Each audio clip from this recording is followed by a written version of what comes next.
नमस्कार। प्रादेशिक समाचार के साथ मैं शीला कुमारी। पहले मुख्य समाचार। प्रधानमंत्री नरेंद्र मोदी ने वैश्विक आर्थिक वृद्धि के लिए मेक इन इंडिया की सफलता की सराहना की। कहा, बिहार में बने जूतों का इस्तेमाल कर रही रूस की सेना। केंद्रीय मंत्री शिवराज सिंह चौहान ने कहा, अवैध बालू के कारोबार को संरक्षण दे रही है राज्य सरकार। कार्यकर्ताओं से चुनाव में इस सरकार को उखाड़ फेंकने की अपील। केंद्रीय स्वास्थ्य मंत्री जेपी नड्डा ने दवा उद्योग के व्यापार को आसान बनाने के लिए विशेष तंत्र विकसित करने पर दिया जोर। सीआईडी ने की आम लोगों से क्रिप्टो करेंसी में निवेश करते समय सावधान रहने की अपील।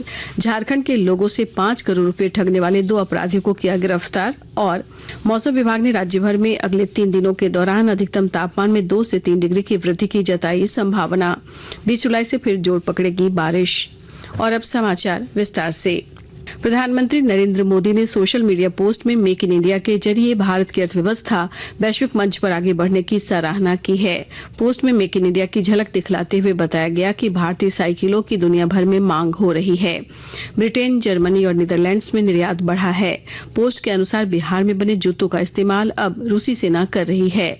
अमेरिकी बाजार में अमूल अपने उत्पाद उतार कर भारत के अनूठे स्वादों को दुनिया भर में पहुंचा रहा है। भारत की यूपीआई प्रणाली अब वैश्विक बन गई है, जो कई देशों में निर्बाध डिजिटल भुगतान को सक्षम बनाती है। हमारे संवाददाता ने बताया कि मेक इन इंडिया से रोजगार के अवसर बढ़े हैं।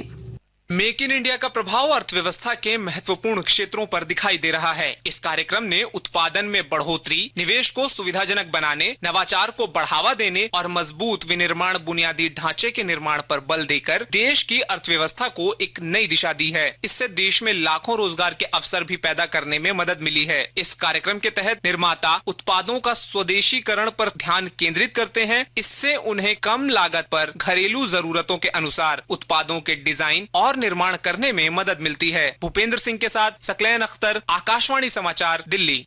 केंद्रीय कृषि मंत्री शिवराज सिंह चौहान ने आरोप लगाया है कि झारखंड में अवैध बालू के कारोबार को संरक्षण दिया जा रहा है। उन्होंने कहा कि राज्य में केंद्र प्रायोजित प्रधानमंत्री आवास योजना और हर घर नल योजना को विफल करने की भी साजिश रची जा रही है। श्री चौहान आज रांची के हटिया में प्रदेश भाजपा की ओर से आयोजित सम्मान सह संकल्प समारोह के बाद पत्रकारों से बातचीत कर रहे थे। उन्होंने कार्यकर्ताओं से कहा कि विधानसभा चुनाव में राज्य को झारखंड मुक्ति मोर्चा, कांग्रेस और राजद गठबंधन की भ्रष्ट सरकार से बचाना है। प्रधानमंत्री जी ने तो पैसा भेज दिए भैया, लेकिन बालू नहीं मिल रही। बालू बोले किलो से मिल रही है, तौल के। ये बालू तक खा गए मेरे भाइयों और बहनों। क्या मिला? मिली खनन की लूट, मिली बालू की लूट, मिला भ्रष्टाचार। खनन भी ऐसा कि पहाड़ के पहाड़ गायब हो गए। और इसलिए ये चुनाव झारखंड को बचाने का चुनाव है। भाजपा लाओ, झारखंड बचाओ। इधर असम के मुख्यमंत्री हिमंत बिस्वा शर्मा ने आज रांची में पार्टी की ओर से आयोजित संकल्प सभा में कहा कि झारखंड में बांग्लादेशी घुसपैठ के कारण जनसांख्यिकी में बदलाव आ गया है।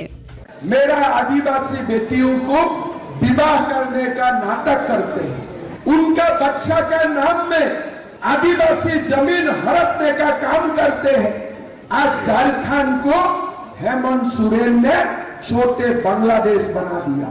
भाई और बहनों, मैं तो डिमांड करता हूं, हमारा झारखंड में ऐसा कानून होना चाहिए कि आदिवासी बेटियों और बांग्लादेशी घुसपैठियों का बीच शादी ना हो।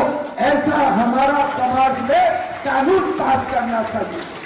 जमशेदपुर स्थित बिरसा मुंडा टाउन हॉल में आज प्रदेश भाजपा की ओर से अभिनंदन सह विजय संकल्प सभा का आयोजन किया गया। इस अवसर पर मुख्य अतिथि भवनाथपुर के विधायक और पूर्व मंत्री भानु प्रताप शाही ने आरोप लगाया कि राज्य सरकार ने बालू को सोना बना दिया है और सब लोग अवैध कमाई में शामिल हैं। उन्होंने राज्य सरकार पर तुष्टीकरण का आरोप लगाते हुए कहा कि साहिबगंज, पाकुड़, गोड्डा और दुमका में बांग्लादेशी नागरिक इतने अधिक बढ़ गए हैं कि इलाके की जनसांख्यिकी ही बदल गई है। केंद्रीय स्वास्थ्य और परिवार कल्याण मंत्री जेपी नड्डा ने देश की फार्मेसी ऑफ द वर्ल्ड की प्रतिष्ठा के अनुरूप एक विश्व स्तरीय दवा नियामक ढांचा बनाने पर जोर दिया है। श्री नड्डा ने आज दवाओं, सौंदर्य प्रसाधनों और चिकित्सा उपकरणों के विनियमन पर एक समीक्षा बैठक की। उन्होंने कहा कि ऐसे तंत्र विकसित करने पर ध्यान देना चाहिए जो नियामक आवश्यकताओं के भीतर दवा उद्योग के लिए व्यापार को आसान बनाए। आकाशवाणी के ताजा तरीन समाचारों के लिए आप हमारी वेबसाइट newsonair.gov.in पर लॉग ऑन कर सकते हैं। ताजा समाचार X handle @AIR news alerts और Facebook page All India Radio News पर भी उपलब्ध है। आप प्रादेशिक समाचार एकांश के X handle @AIR news _Ranchi और फेसबुक, इंस्टाग्राम पेज तथा YouTube channel AIR news Ranchi पर भी हमारे बुलेटिन सुन सकते हैं। प्रादेशिक समाचार आप आकाशवाणी रांची से सुन रहे हैं। अपराध अनुसंधान विभाग के पुलिस महानिदेशक अनुराग गुप्ता ने आम लोगों से क्रिप्टो करेंसी में निवेश करते समय बेहद सावधान रहने की अपील की है। श्री गुप्ता ने कहा कि क्रिप्टो करेंसी में निवेश कर अधिक पैसा कमाने के लिए लोगों को लालच देकर उनसे ठगी की जा रही है। उन्होंने बताया कि इस मामले में अपराध अनुसंधान विभाग ने 2 आरोपियों को गिरफ्तार किया है, जिसने राज्य के आम लोगों से अब तक 4 से 5 करोड़ रुपए तक ठग लिए हैं। बिना जानकारी के लोगों की बातों में आकर के क्रिप्टो करेंसी में इन्वेस्टमेंट कृपया ना करें, क्योंकि इससे सिर्फ फ्रॉड हो रहे हैं। और जब साइबर क्राइम शुरू हुआ था तो हजारों में होता था, फिर लाखों में शुरू हुआ, अभी करोड़ों में हो रहा है। अभी हमारे यहाँ पर कम से कम 15 से 20 ऐसे लोग आए जिन्होंने किसी 10 लाख से लेकर के 1 करोड़ तक का पैसा लूज किया है। उनका पैसा बर्बाद हुआ, उनका पैसा गया है।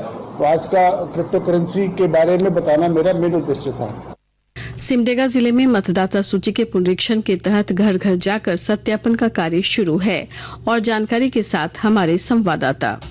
सिमडेगा जिले में मतदाता सूची के द्वितीय विशेष संक्षिप्त पुनरीक्षण कार्यक्रम के तहत BLO द्वारा घर घर जाकर मतदाता सूची के सत्यापन का कार्य किया जा रहा है। मतदाता सूची में मृत मतदाताओं के नाम हटाए जा रहे हैं और 18 एवं 19 वर्ष के छूटे हुए नए मतदाताओं के नाम जोड़े जा रहे हैं। इस संबंध में हुई एक बैठक में उपायुक्त अजय कुमार सिंह ने सभी प्रखंड विकास पदाधिकारियों को सर्वे कार्य के नियमित निरीक्षण का निर्देश दिया। उन्होंने मतदाता सूची के प्रारूप प्रकाशन, दावा एवं आपत्ति के निस्तारण आदि की समीक्षा करते हुए आवश्यक निर्देश दिए। मनोज कुमार सिन्हा, मनु, आकाशवाणी समाचार, सिमडेगा। पश्चिमी सिंहभूम स्थित सारंडा के घने जंगलों में आज सुरक्षा बलों और नक्सलियों के बीच मुठभेड़ हुई है, जिसके बाद भारी मात्रा में गोला और बारूद बरामद किए गए हैं। जिले के पुलिस अधीक्षक ने बताया कि सुरक्षा बलों को भारी पड़ता देख नक्सली घने जंगल का फायदा उठाकर भागने में सफल रहे। पाकुड़ जिले में कार्यरत एक निजी कोल कंपनी के मानव संसाधन विभाग के अधिकारी को हथियार का भय दिखाकर लेवी मांगने के आरोप में पुलिस ने एक युवक को हथियार के साथ गिरफ्तार किया है। आरोपी के पास से 1 लाख से अधिक रुपए और एक वाहन बरामद किए गए हैं। अनुमंडल पुलिस पदाधिकारी दयानंद आजाद ने बताया कि आरोपी के खिलाफ अमरापाड़ा थाने में हत्या का भी मामला पहले से दर्ज है। आज मुहर्रम है। ये दिन पैगंबर मोहम्मद के नवासे हजरत इमाम हुसैन की शहादत का प्रतीक है। उन्होंने करबला में सच्चाई के लिए अपने प्राणों की आहुति दी थी। रांची, हजारीबाग, बोकारो समेत राज्य के विभिन्न हिस्सों में इस अवसर पर ताजिया जुलूस निकाले जा रहे हैं। पुलिस मुख्यालय के निर्देश पर राज्य भर में सुरक्षा के व्यापक प्रबंध किए गए हैं। मौसम विभाग ने कहा है कि राज्य के अधिकतर हिस्सों में अगले 3 दिनों के दौरान अधिकतम तापमान में धीरे धीरे 2 से 3 डिग्री की वृद्धि हो सकती है। हालांकि इसके बाद अगले 2 दिनों में इसमें गिरावट आने की भी संभावना है। रांची मौसम केंद्र के वैज्ञानिक अभिषेक आनंद ने बताया कि राज्य में मानसून की गतिविधि कमजोर हुई है। 20 जुलाई से फिर राज्य में बारिश होनी शुरू होगी। स्वीडिश ओपन टेनिस टूर्नामेंट के प्री क्वार्टर फाइनल में कल भारत के सुमित नागल का मुकाबला अर्जेंटीना के मरियानो नवोने से होगा। इससे पहले सुमित ने स्विट्जरलैंड के इलियास यामीर को 6-4, 6-3 से हराकर अंतिम 16 में जगह बनाई। अंत में मुख्य समाचार एक बार फिर। प्रधानमंत्री नरेंद्र मोदी ने वैश्विक आर्थिक वृद्धि के लिए मेक इन इंडिया की सफलता की सराहना की। कहा, बिहार में बने जूतों का इस्तेमाल कर रही रूस की सेना। केंद्रीय मंत्री शिवराज सिंह चौहान ने कहा, अवैध बालू के कारोबार को संरक्षण दे रही है राज्य सरकार। कार्यकर्ताओं से चुनाव में सब सरकार को उखाड़ फेंकने की अपील। केंद्रीय स्वास्थ्य मंत्री जेपी नड्डा ने दवा उद्योग के व्यापार को आसान बनाने के लिए विशेष तंत्र विकसित करने पर दिया जोर। सीआईडी ने की आम लोगों से क्रिप्टो करेंसी में निवेश करते समय सावधान रहने की अपील। झारखंड के लोगों से 5 करोड़ रुपए ठगने वाले 2 अपराधियों को किया गिरफ्तार। और मौसम विभाग ने राज्य भर में अगले 3 दिनों के दौरान अधिकतम तापमान में 2 से 3 डिग्री की वृद्धि की जताई संभावना। 20 जुलाई से फिर जोर पकड़ेगी बारिश। इसके साथ ही आकाशवाणी रांची से प्रादेशिक समाचार का ये बुलेटिन समाप्त हुआ। नमस्कार।